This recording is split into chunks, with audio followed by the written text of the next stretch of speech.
आप देख रहे हैं सीपी न्यूज़ लाइव टीवी प्रशांत रस्तोगी के साथ। आज मैं एडिटोरियम बाराबंकी में आया हुआ हूं, जहां पे बाराबंकी के इतिहास विमोचन साहित्य का कार्यक्रम रखा गया है, जिसकी अध्यक्षता श्री उपेंद्र सिंह रावत जी कर रहे हैं। इसका रिश्ता बहुत अच्छा होता था, लेकिन अब शिक्षक की इज्जत नहीं होती, छात्रों का मनोबल जो है वो कम हो रहा है, परंपरा टूट रही है। इसका क्या कारण है?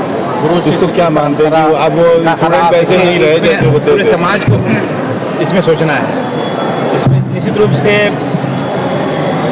क्षरण हो रहा है।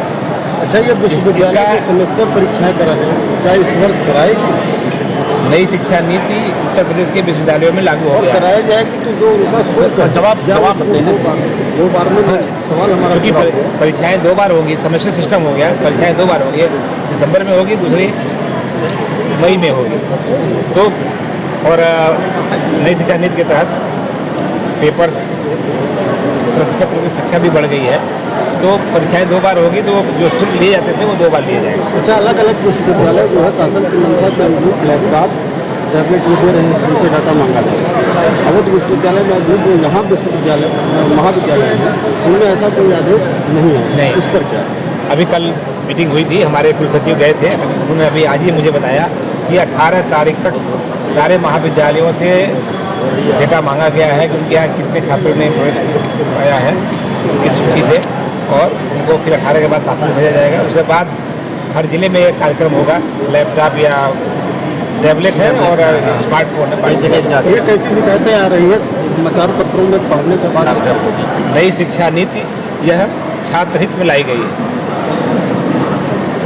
छात्र अपना भविष्य खुद निर्धारित करें, उनकी रुचि की तरह, उनकी रुझान की तरह, रुझान के मुताबिक वो जो है विषयों का चयन करें, न कि अभिभावक के कहने पर चयन करें या कोई किसी और के देखा देखी चयन करें। इसलिए नई शिक्षा नीति में ये छात्र हित में लाई गई है, और छात्र कभी भी अपना, अगर ये उसको समझ में आता है कि हमारे लिए सब्जेक्ट मुश्किल है हो रहा है, तो कभी भी वो बदल सकता है। बदलने का जो है उसको अवसर दिया जाएगा, और बीच में वो पढ़ाई भी ब्रेक कर सकता है। किसी कारण बस कोई कारण बस उसको पढ़ाई छोड़नी पड़ती है अगर, तो 1 साल 2 साल 3 साल बाद भी अपनी पढ़ाई हो जहाँ वो समाप्त किया था उसके बाद वो शुरू कर सकता है। ये बड़ा ही सुंदर कार्य इन्होंने किया है। बाराबंकी जिलों के जो हमारे जो माटी के लाल हैं, उन्होंने ऐसा अद्भुत कार्य किया है। यह कार्य दूसरे जिलों के लिए नमूना बनेगा। हमारे मध्य जोन है जो अवधि के लिए बड़ा फेमस रहा है, अवधि को बढ़ाने के लिए कुछ पहल हुई है क्या? अवध विश्वविद्यालय अयोध्या में जो स्थापित हुआ है, ये 45 वर्ष से ज़्यादा हो गया।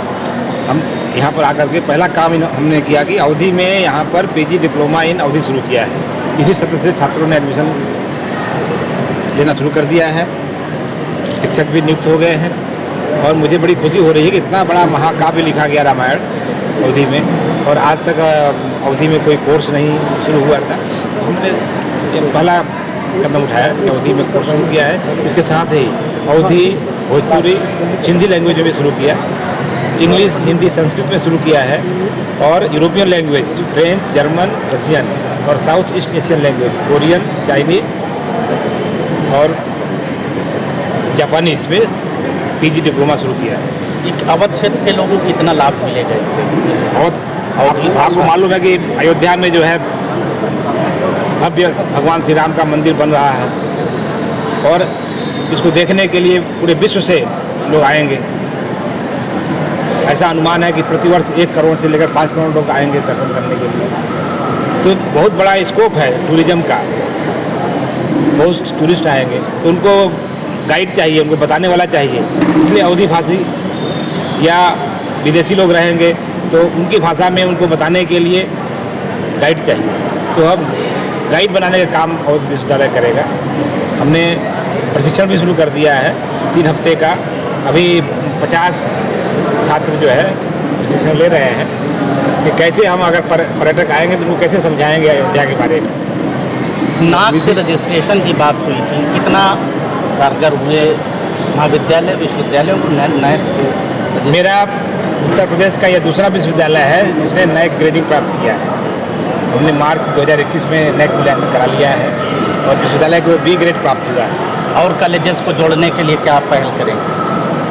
मैंने अपने अधीन जितने भी कॉलेजेस हैं सबको कहा है कि आप लोग 2022 से पहले 2022 तक जो है दिसंबर 2022 तक अपना अपना नेट मूल्यांकन अवश्य करा लें, तभी आगे आपकी मान्यता या आपके जो है छात्रों का भविष्य सुखद हो सकता है। विश्वविद्यालय खुल रहे हैं, नए रोज बरोज खुल रहे हैं। हुई थी वहाँ पर गए, वहाँ पर पुष्पांजलि की और उनका नाम, उनके परिवार के लोगों का परिचय वो सब निकाल करके और एक पुस्तक में उसको लिपिबद्ध करने का काम किया।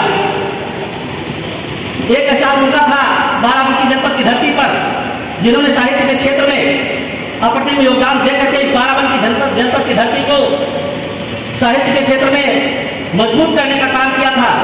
और दूसरा बाराबंकी जनपद पर एक एहसान इन सभी यात्रियों का है कि इन्होंने उनको निकाल करके और जो उन्होंने किया था उसको समाज के सामने और देश और दुनिया के सामने रखने का काम किया। और इस कार्यक्रम में डॉक्टर राम मनोहर लोहिया अवध विश्वविद्यालय के प्रोफेसर कुलपति जी प्रोफेसर साहब यहाँ पर आने के लिए अपना उन्होंने समय दिया। बहुत देर से बैठे थे, बहुत समय दिया, फिर भी सारंग जी कह रहे हैं कि जल्दी है। तो भाई 2 घंटे से तो बैठे हैं, इसमें जल्दी की क्या बात। इतना समय उन्होंने दिया और एक कुलपति के लिए उनका समय जो होता है बहुत ही महत्वपूर्ण होता है, बहुत सारे काम होते हैं, तो इतना समय देना बहुत बड़ी बात है। आज मैं बाराबंकी जनपद की ओर से उनका स्वागत भी करता हूँ, उनको धन्यवाद देता हूँ कि उन्होंने अपना कीमती समय निकाला। उनके साथ में जितने भी और दूसरे डॉक्टर प्रोफेसर आए हुए हैं, मंच पर बैठे हुए हैं, उनका भी स्वागत इस बाराबंकी जनपद की धरती पर। प्रदीप सारंग जी इधर पिछले कुछ वर्षों से 1-2-4 वर्षों से, वैसे तो हमारा इनका परिचय और जान पहचान और हमारी दोस्ती बहुत पुरानी है। युवक मंडल में हम दोनों लोग काम करते थे और ये बात काफ़ी पुरानी करीब सन 1986 की है। उसको हमारे प्रधानमंत्री नरेंद्र मोदी जी बाहर से लेकर के आए हैं और वो यात्रा मूर्ति को लेकर के यात्रा जा रही है काशी विश्वनाथ। वहाँ पर उत्तर प्रदेश सरकार को सौंपी जाएगी और उसका फिर से पुनर्स्थापन होगा। तो उस कार्यक्रम में भी मुझे हाईवे पर एक पॉइंट बना है जहाँ पर मुझे स्वागत करना है, उसमें भी मुझे जाना है। हालांकि वो यात्रा जल्दी थी तो मैंने कहा था कि मैं आ करके और इस कार्यक्रम से प्रदीप सारंग जी से मैंने कहा था अनुमति लेकर के मैं वहाँ से निकल लूँगा, लेकिन खैर वो यात्रा भी लेट हुई। तो प्रदीप सारंग जी को मैंने बताया, उन्होंने कहा जिन्होंने यात्रा लेट की उनको धन्यवाद। अवध यूनिवर्सिटी दुनिया का पहला विश्वविद्यालय है जो कि अवधी भाषा में कोई नया प्रोग्राम, नया course, PG diploma in Awadhi language शुरू किया है। यह पहला विश्वविद्यालय है और इसी सत्र से यह कोर्स शुरू हो गया है। प्राध्यापकों की नियुक्तियां भी हो गई हैं।